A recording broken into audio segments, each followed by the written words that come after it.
area of the warehouse. You'll see the warehouse is divided into 3 compartments. So this is the main storage area where the stock that has come in from the publishers have arrived, and all the different stock is now ready here to be processed through to the different schools. From here, the orders are picked. All of these ones that are standing here is orders for different schools.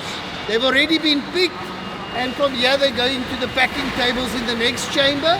At the packing table, they get boxed, closed up, quality checked that all the books are there for the school, and then it moves out to the dispatch area, and we'll follow through to that. So yes, 98% of the 98.6% of what has been ordered from the publishers has been delivered to the facility, and that's why we are now aggressively starting, not aggressively, fast, starting to process it. For starting to process the orders so that we can get the orders out to the various distributors throughout the province. Are dropped here From the publishers, yes. from the publishers. And then the first stage after deliveries, it's picking. So things have been picked on. No, that's also stock. Those ones on that side has been picked, Mr. Chair. School, and this is now arrived here, and this is picked for a specific school. This is all the stock that is for that specific school. So this is a mix currently of different schools. So only when it's on the table they get split up into different schools. Currently they are busy with Perhaps that English for a particular grade. Now, if you are taking this to St. John's College, it's a grade 10 pack. It means St. John's College, their top-up process, because they do not order for all the learners. They just top up when they are placing orders. It means for grade 8 English, this is the number of books that they have ordered. So when we say we have delivered 100%, it means we have delivered 100% of what was the requisition, not 100% of the enrollment of that school. Because they do not place orders according to enrollment, they place orders according to need per subject, per grade. I thought that let me just explain that. Yeah. Before we do everything, we need to ensure that we get the accurate learner data, and it should be verified by the districts. And also we put aside the budget that will suit that learner data. And that process is done by the head office and the district jointly, so that we ensure that we deliver what is needed at the school level. So this is Bcmtv primary school in East London. This is their order of all their different SKUs, different titles. The SKU is a title in logistic terms. And this is going to Hillside Senior in Port Elizabeth. So that's part of the truck that is departing this evening. So these orders for, like the DDG indicated, these orders for Port Elizabeth will be departing to Port Elizabeth tonight. So we are processing them through. They will load onto the truck and then they will depart. So every school's order, the school's boxes are labeled to make sure that you know to exactly which school the stock inside this box has been assigned. From this process, after it's been checked and the labels have been confirmed and the POD document has been generated, it then moves across where we consolidate it onto the pallets for loading onto the long distance truck. Be loaded for transportation. When you are talking about a pallet, what are you referring to? This is a pallet. With a number of schools? With a number of schools. Okay. Yes. No, that's fine. Thank you But so we much. group them by distributor. Oh. So this CD This is pallet is for a distributor. for a distributor, and this distributor is in CD, which is Craddock. Okay. Right. So we've got distributors that is picking up from Craddock Hub, from Tata Hub, from Port Elizabeth Hub and from East London Hub. Okay. Okay. Then pre-dispatch from here. From here, now it's ready. When we confirm that all the orders through the system will inform us that all the orders for this truck is now packed in this area. They are complete and they are present in the dispatch area. From there, we then start with the process of loading the truck so that the truck can depart.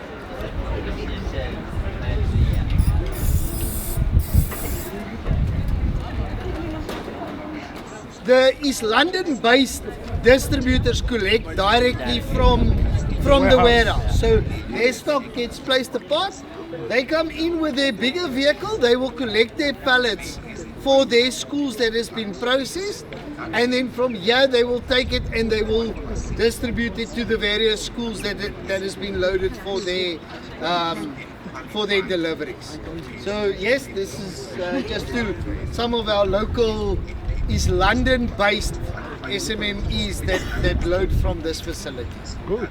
Yes, they load with smaller trucks. We use the big trucks for the long distance. Okay, in 30 seconds, stationery. Tell us about stationery. This is all textbooks. This is all textbooks. 30 seconds about stationery. Stationery from the manufacturers, because it is more bulky, it gets distributed to a various number of warehouses throughout the province that is managed by the LEDs within the province, right? Exactly the same process, just at a multiple of facilities takes place, where the stationery is received from the stationery manufacturer. It is packed per school order, exactly like the books, and the distributors then collect from the LED warehouse and then deliver to the school. How far are we now with stationery? Mr. Costa, stationery, sorry. Stationary anyway, we have done. Sorry, gentlemen. Anyway, I don't want to steal his thunder. Stationery anyway is equally important because it's the other leg, as we call it. It's the textbooks and stationery. We have done phenomenally well, even though we started late. Most of the 7 anyway suppliers and LEDs that have got stock in their warehouses, we are sitting perhaps between 35 and 38%, and the distribution has started. Perhaps we're sitting at 2 to 3% because of the late anyway deliveries. They have done extremely well under circumstances, under control, and we are aiming to finish before you, Mr. Wade. Even though you finish at 29, we want to finish by the 22nd. So it's running extremely well, and the most impressive thing is, under the leadership of the MEC, the TTG, and the SG, the number of LEDs has increased by 98%. We started with 75, we have got 152, and God willing, we're going to reach the number 500. Has never happened in the history of any other province. It's the only province that has created so many opportunities. And I'm proud to say, thanks to the leadership, they've done extremely well. That's from my side. Just the last question from my side. Yes. Job creation. Job creation through the project versus delivery directly to the school. Is there any job creation outside our SMMEs that we are appointing? Yes, we have. Wait. So we have got. I'm going to work it from reverse. The SMMEs for the last leg of deliveries. Working back, we have got all the warehouse staff that is coming in for the picking and the packing, and we are running a 2-shift operation in this facility. So you constantly have job creation from the local community, where these people then have the opportunity to have work at the warehouse. The same with the 7 LEDs and the stationary warehouses throughout the province. There as well, because they also need to pick and pack similar to this. They have also created jobs in their areas, in their communities, that pick and pack that before the distributors collects. May I say so? We have got 3 legs: workbooks, stationery, and textbooks. So the combination of that has created at least between 200 and 217 jobs permanent, excluding the season. How many? 270, sir. 270. Yeah, and it's increasing. Yeah, because that's quite huge. Yeah, I know it's not up to what you expected, but there's a difference between permanent and seasonal, and we want to create more permanent jobs. No, under the circumstances, Costa is quite very huge. You can't create in a transaction of plus minus 300 million an employment of 270 people within a dot. It's quite very huge, and it demonstrates the commitment, by the way, of trying to respond to the local economies. Yes. Yeah, because the issue here is not about whether the books have arrived to school or not. The issue is whether are you making any dent by government transactions on the crisis of unemployment that is prevalent in the country. So there must be a clash balancing between the two when you deal with the issue of service delivery. But equally, are you making a dent on the unemployed youth, a battalion of unemployed youth in the country, which is a ticking bomb? So yes, we are not a Department of Economic Development, but we have got a better financial muscle than them, unfortunately. They may be Department of Economic Development or Department of Finance, but from a budget allocation point of view, we have got a bigger share than them. By extension, we have got a bigger financial muscle than them. So you needed to create an opportunity of how do you diverse your strategy so that the economic spin-offs are able to talk directly to that. So that's why I'm saying, well done. Yeah, well done, because you have closed that gap now. So that 72 is going to be taken back to the statistics of the country, and as part of the economic spin-off in terms of revitalizing the local economies, and also creating a narrative from the statistics that in terms of the job opportunities that have been created. As Mr. Marcos said, the modus operandi of the group is to create opportunities at local points, to Sikisiki, flex that wherever. I don't want somebody from East London who's privileged to go there and encroach in their area. What did you tell us? I want local people to benefit. I want the community to benefit. Phenomenally, 90% of those communities are females and youth. If you look at the stats now of the LEDs, where we started and where today, 62% is female element. It's phenomenal. Ask Mr. Sibilla throughout the provinces and you will see that last year you came first. Last year you came first in completing any of the tasks. This year, God willing, you will come again first. Because we have got the communities behind us. They are united.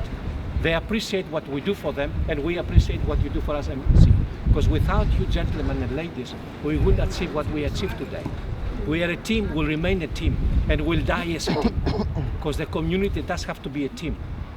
What is the modus operandi? That we have to service the community, the children. So everything we do is for the children, not for us.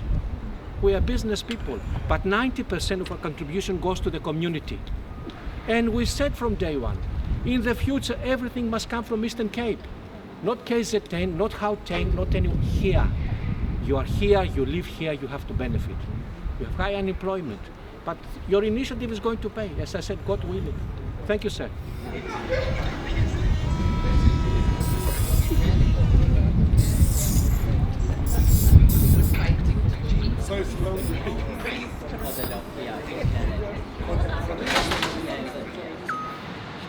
No, let me first thank you for your presence here.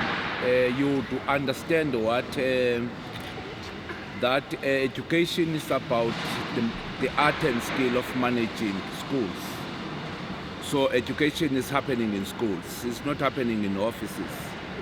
So ours is to make sure that our ecosystem of governance and management of schools is up to scratch. Whenever you are going to start an academic year or also wrapping up an academic year, you need to up the game in terms of provisioning of such resources. So today you are launching the learner support material for 2025 in the Eastern Cape, so that we can be able to distribute all what is needed by schools for them to be ready by next year. But that must happen before the 30th of November, so that as they close up the year as schools, on the first week of December. Everything is going well for them in terms of their own planning. Because remember, schools are institutions. They've got their own calendar, they have got their own school readiness planning for each and every academic year. So you needed to provide all such resources. So today we have assembled almost all the teams as led by the agency to make sure that the learner support is distributed, for example, today to Nelson Mandela, and has already started. And those closer ones, like the ones in the Buffalo City, are going to take them from here, from this central warehouse. There are warehouses across all the districts where the SMEs are, as distributors, are going to take this learner support material from, so that there is a bit of urgency in terms of distributing to various schools, so that we can wrap it up in a space of 3 to 4 weeks to come, but before the 30th of November. I am told that in terms of the deadlines, they are preparing for the 22nd of November, so that we can close up anything that deals with the learner support material. But this time around, we have changed a bit a tactic. We have incorporated the furniture as well, because remember, when we start the academic year each and every year, in terms of the culture and tradition of the province, there are school visits that are done through the oversight of the legislature, so as to check and balance and monitor the executive whether it has been able to live to the expectations of the pronouncement of the policies that we have made. Now, that's why we then said, bring the furniture on board, because it has been an area of focus from the legislative arm of government every academic year when they visit schools. Now, so this time around, we're up to scratch. We are delivering furniture on schools. We're delivering learner support material on also. On the other side, you are finalizing the redistribution of human resource in terms of education of educators into schools via the PPN processes. So we just wanted to close this academic year much more than ever ready for the 2025. So that's why we are not worried about the examinations that are coming. That's why we're not worried about the admissions that are coming as well. Because remember, we've got a history of Buffalo City and also Nelson Mandela being a niche point on the admissions of learners come the beginning of each and every academic year.